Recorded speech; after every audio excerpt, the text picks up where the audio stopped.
Hello mga ka-uploador, mga ka-doodles! Kumusta mi amigos, mi amigas? Ngayon ay Lunes, March 16, 2026. Unang araw sa week. Sa third week ng Marso, third week o second week? Okay. So medyo wala pa rin yung market. 5,983, down na naman ng 1.24. Grabe kaduguan, walang nagkulay berde. So marami na namang ditong mga baguhan na iyak na ayaw ko na, suko na ako. Hindi pala maganda tong mag-trade sa Philippine stock market kasi puro negative. Duguan eh. So, yun yung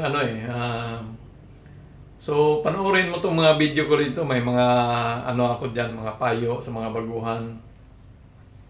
Tapos, subscribe naman pag napadaan kayo sa aking channel. Huwag kalimutan pagkipindot ng subscribe button.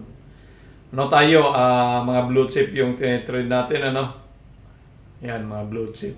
Kung nag-trade ka naman sa USA, meron din tayong Doodle Goes to US market.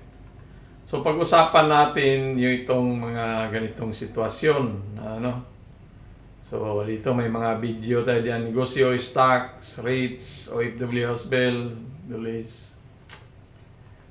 So katulad sa ganitong senaryo, talagang maraming aayaw talaga ng mga baguhan. Ganon yun eh. So, pero pag naka 3 years ka na, parang sabihin mo, normal lang yan. Babagsak yung babalik din yan, magsawa din yan eh. Kaya, dito tayo magtitrade sa mga blue chip, sa mga malaking company. Although may mga naman eh. Itong mga mid-size cap din, malaking company naman eh. Yan eh. Pero dito ako nakapokus na ngayon sa blue chip kasi mas madaling yan eh. Pag walang crisis lang naman, angat yan, mabilis eh. So pag-usapan natin ngayon ang tungkol sa MP2. Ano bang maganda? MP2 or magbili ako ng bibilin ko yung mga bangko na nasa stock, So yun yung natin. Lahat yan sila ay puro maganda. Kumikita ka dyan at the end of the year, at the end of the day, at the end of 5 years, kikita ka diyan. Itong impito, ang nakaganda lang dito is sigurado siyang kumita ka talaga. Kikita ka sa after 1 year. Kasi ito ang ginagawa kasi ng Pag-ibig, yan sila eh. Mga dinadiversified nila yung pira nila eh. Una diyan sila kumikita sa yung tawag nito. Yung mga savings ng member, yung naghihiram ng pira, nag-loan kasi paggawa ng bahay, paggawa ng ano-ano dyan, gustong gawin. So may interest yun na hinihiram nila yung pira nyo. Yung pira din nila kasi nagko-contribute din yun sila. So doon siya kumikita. Tapos yung Pag-ibig naman, nag-invest din yan sa stock. Bumibili din yan sila ng mga mutual funds, mga funds din dito sa stock. So yung individual stock naman sa mga company. So dito yan, Pag-ibig, dito yan, sigurista yan, gobyerno. So dito yan sila sa mga blue chip yan, namimili din. So ganun ginagawa. Kaya kumikita yan si Pag-ibig. Yun yung binibigay nila sa iyo. Yung kinita nila, hinahati yan nila. Annually, nagbibigay sila ng 6 to 7%. Ngayon, 7.12. Sa year 25 binibigay nila, di ba?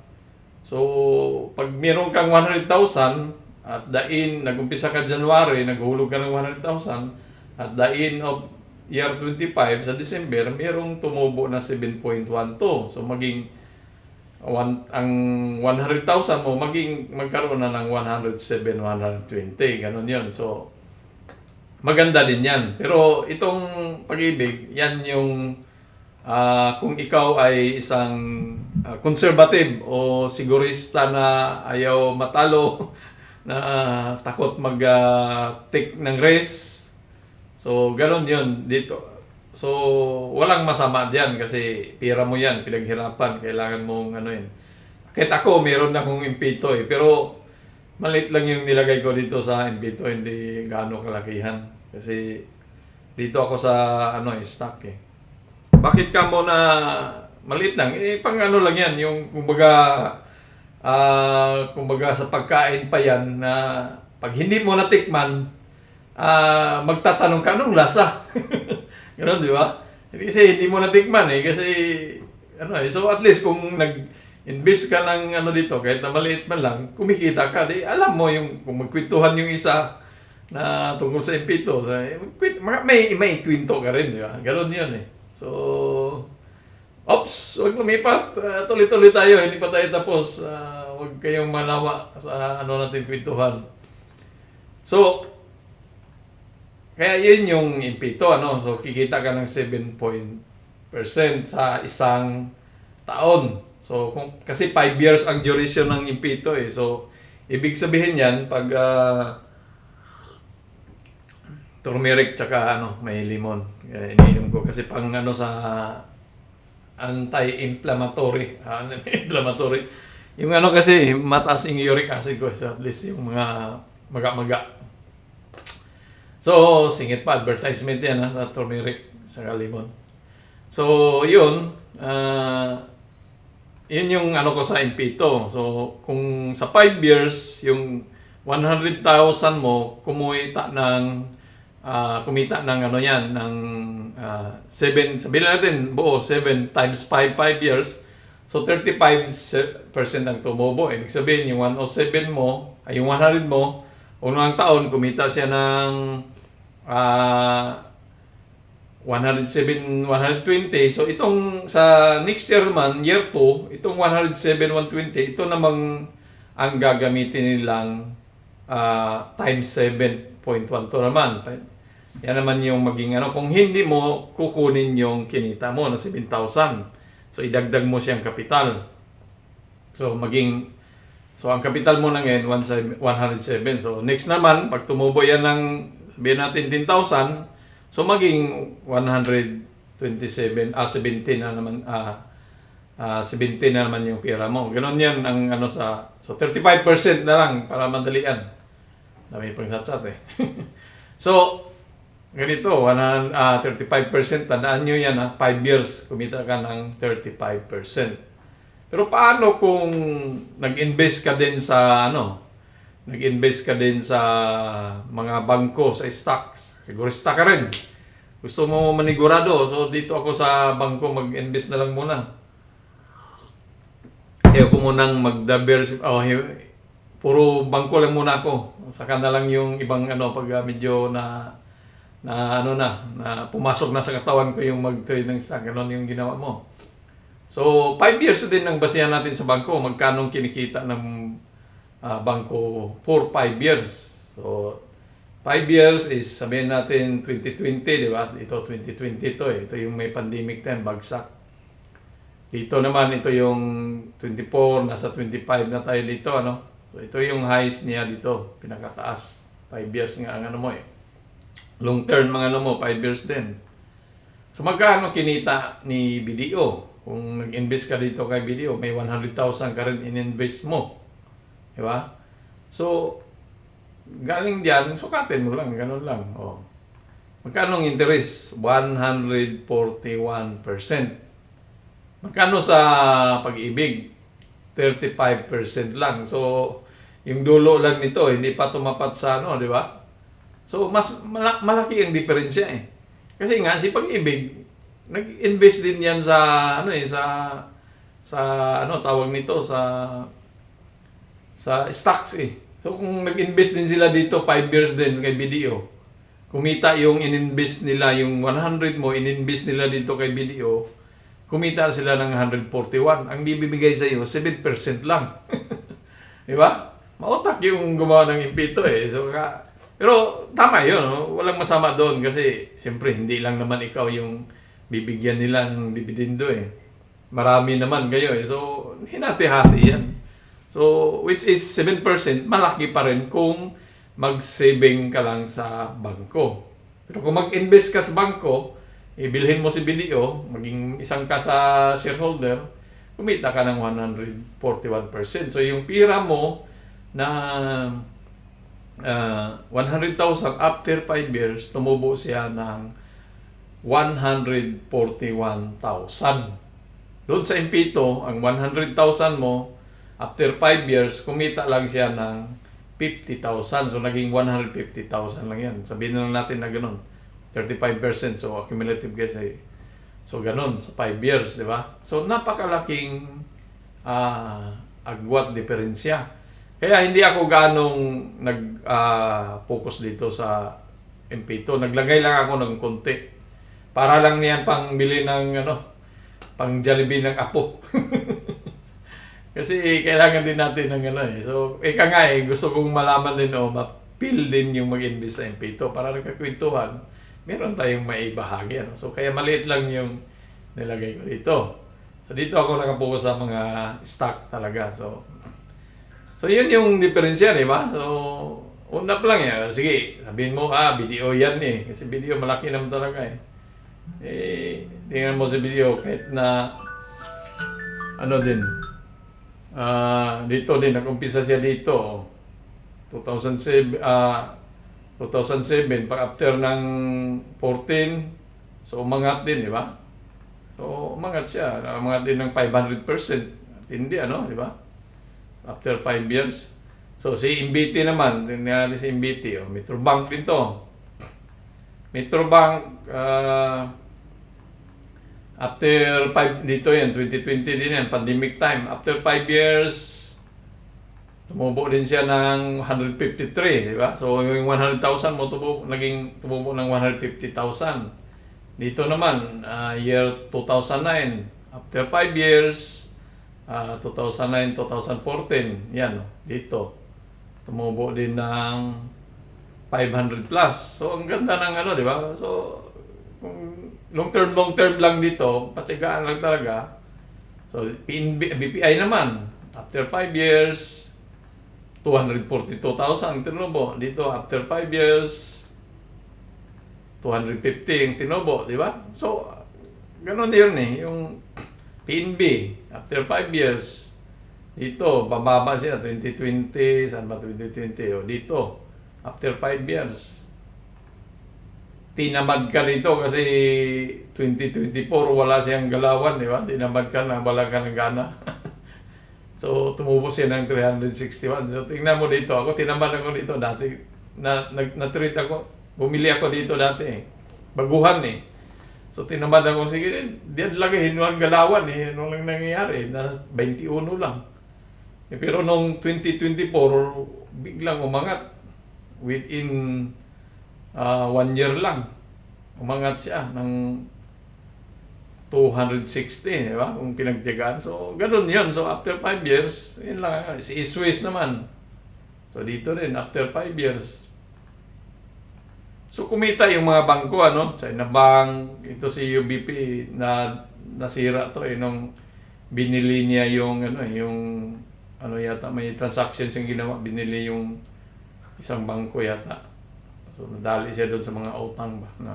So yan bago siya bumagsak, nag 200% siya, di ba? So yung mga bangko, ilong term mo siya within 5 years, mas malaki ang kikitain mo kaysa Impito. So walang masama po sa pag-invest sa Impito. Ipagpatuloy nyo yan, maganda yan. Kahit ako, yung Impito, ganun pa rin Tapos may nakita akong videos na Impito si gusto nyong ito si Brown Investor. May nakita akong video niya na siya, yung tawag dito. May tawag siyang term na yung laderize. So mga yan yung ginagawa niya. Kung nag-invest ka sa Impito, so panoorin nyo to yung mga niya, yan.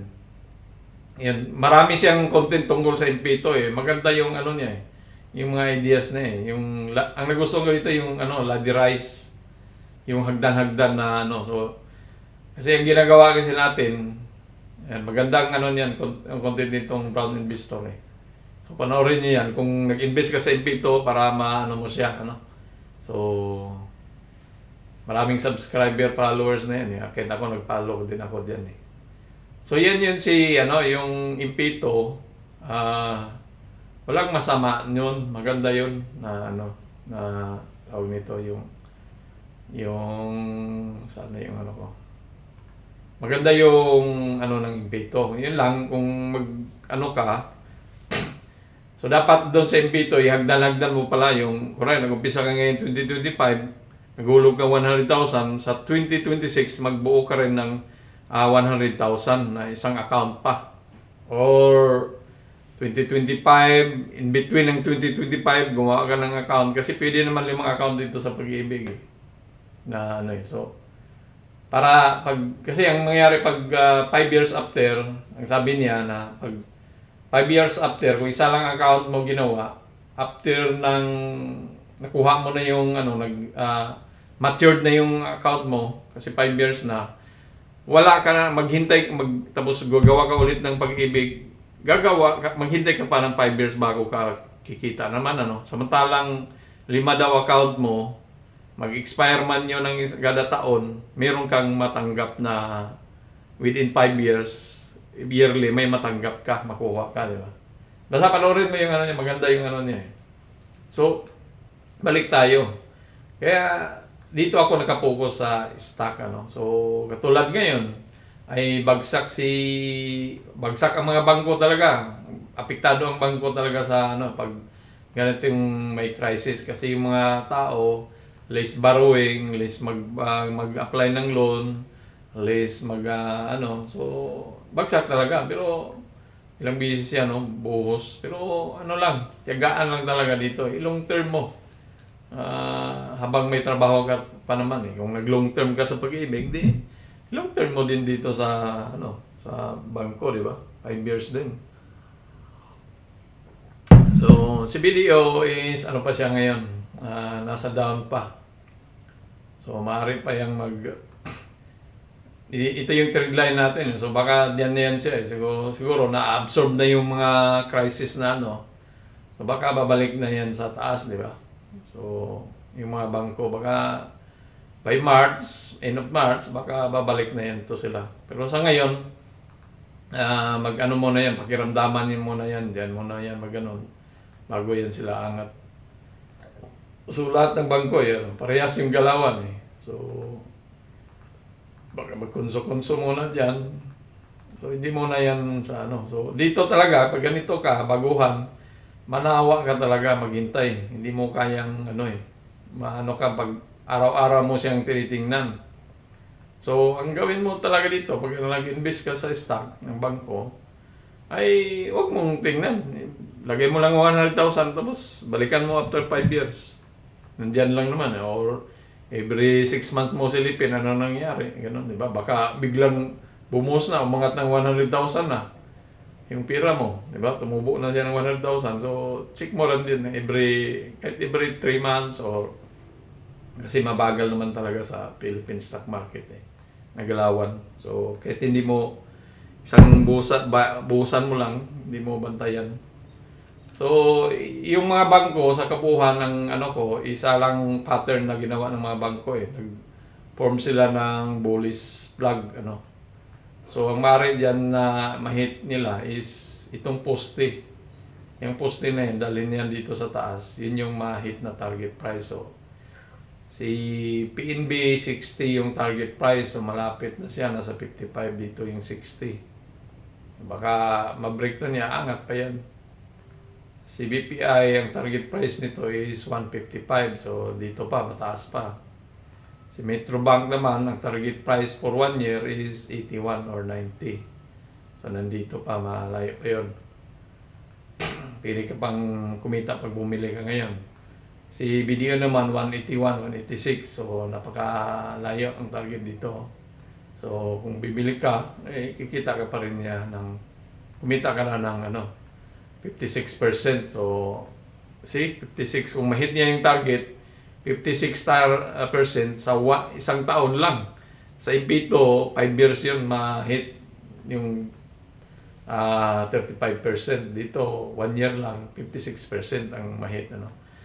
So, pagpatuloy nyo yung pag-invest sa MP2, walang masama dyan. Pero, hati-hatiin nyo yung mga naipon yung pera. Ano, kung may pera kayo, bili din ng ibang mga companies, hindi lang bangko.